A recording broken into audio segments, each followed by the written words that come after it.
Hello APS members, and welcome to the January edition of Signal Boost in our first episode of 2020.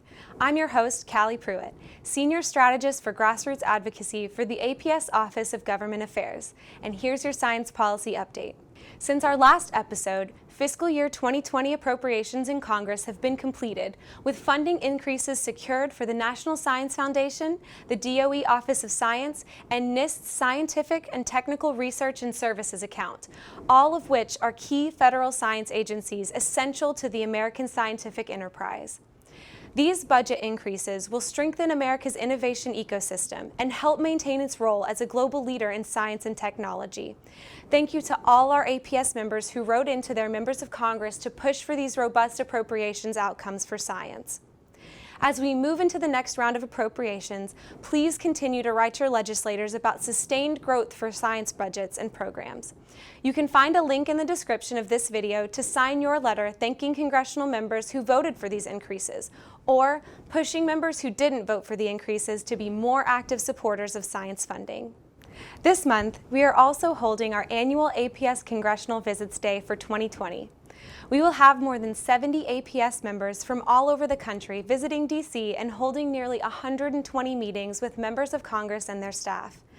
As in years past, the main issue that participants will be speaking to their legislators about is the budget for federal science agencies, including robust investments for NSF, DOE Office of Science, and NIST.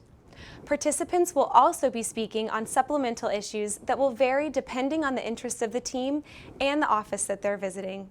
These issues include asking Congress to address the helium crisis, asking senators and representatives to support the Keep STEM Talent Act, asking senators to support the Combating Sexual Harassment in Science Act, and addressing the administration's proposed rollback of methane regulations.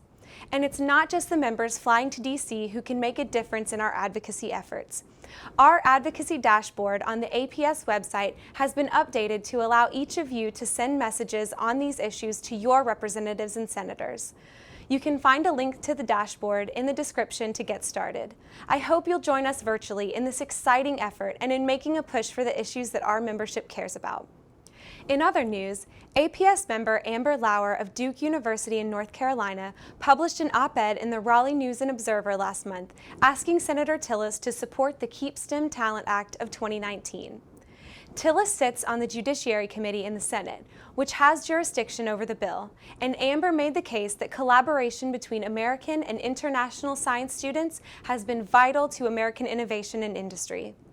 In the article, Amber writes, by co-sponsoring the Keep STEM Talent Act, which would enable high-skilled international graduate students to both study at U.S. universities and provide a path to a green card if they secure job offers from U.S. employers after graduation, Tillis would help ensure the U.S. continues to attract the best and brightest students from around the world.